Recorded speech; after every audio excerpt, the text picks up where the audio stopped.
If there's one thing that I would put into every dog owner's kit who likes hiking and adventuring and things like that with their dog, it would be a rescue sling. And if you're new here, my name's Amy, this is Max, and we own and run Track and Trail Canine Outfitters, an independent dog shop based in Dumfries in southwest Scotland. I specialise in gear that's safe and comfortable for dogs. If you're into your hiking and longer adventures and things like that with your dog, or if you've taken them up Munros or mountains or anything like that, do you ever have a moment where you stop and think, oh my goodness, if anything actually happened or if my dog was injured, how would I get them down? I personally carry a rescue sling with me when I go on longer walks and hikes with Max. Let me tell you about this dog rescue sling. This one is made by Non-stop Dogwear, and it was actually designed and created in conjunction with the Norwegian search and rescue team. They obviously do a lot of really hefty search and rescue operations with their dogs over in Norway in really challenging conditions. And this all came about because once one of their dogs was bitten by an adder and they found it really difficult to kind of build some kind of a sling so that they could carry the dog back down to get some help. Working together with the search and rescue team and their dogs, Non-stop Dogwear have developed this rescue sling. There are a few different rescue slings for dogs out there on the market, but this one I think is particularly handy for the hikers. Purely because it is the lightest one. It packs down really small. It comes with this compression bag here, so you can pack it all away, chuck that in your backpack. Then you've got this if you need it. Non-stop Dogwear very famously say in their kind of marketing materials for this, it's the one piece of gear that they manufacture that they hope you never have to use. It comes in 4 different sizes. It can be a bit of a pig to measure your dog for this because you have to take 2 measurements. The dog's weight is one of them, which should be pretty easy. But the other one is the distance between their legs. So it's this distance here that you need to measure. I've tried to measure Max a few times for this and it's basically impossible. So I've gone on the weight and I've tried this on him. I'm not going to demo it on Max because he's very uncomfortable in the rescue sling and I need to do some work to condition him and train him to be comfortable in it. So for now, I'm going to show you on one of my dog models here. Now, as well as being the lightest rescue sling on the market, this is also pretty much the simplest one. It's just one single piece of fabric. It's incredibly strong, but it's very, very lightweight and it's got 4 leg holes.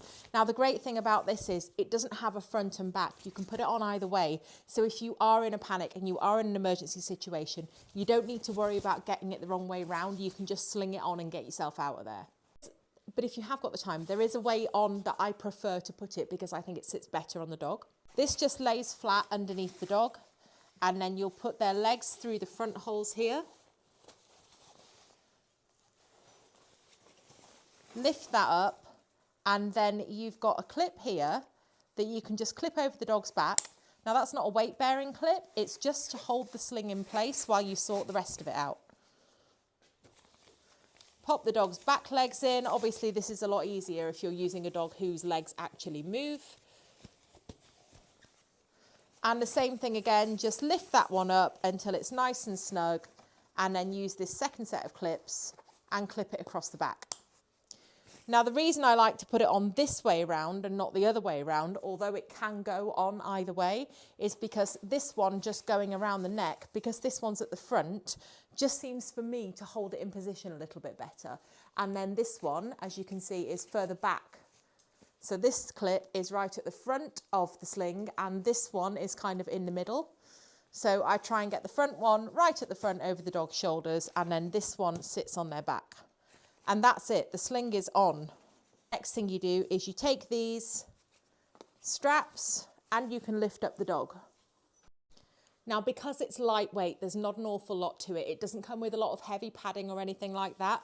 These narrow straps could quite well dig into your shoulders if you're carrying a heavy dog, especially for a prolonged period of time. So 2 ways you can pick your dog up using this. Obviously, we're going to bend from the knees. So you can pop these ones over your shoulders like this and stand up, or you can do it backwards. And for the back one, you're just going to loop your shoulders through like this, like a backpack. You can lean forward then and take the dog's weight, and then you'll be able to stand up. Then you can carry the dog like that, get yourself out of trouble, get yourself down and to a vet. So if you have got any mountaineering plans or Munro plans or anything like that planned with your dog for this season, grab yourselves a rescue sling, chuck it in your backpack with your first aid kit. I would rather have it and not use it than need it and not have it. We've got these in stock now in all sizes, ready to get you geared up for the hiking season. And as always, the link is in the bio.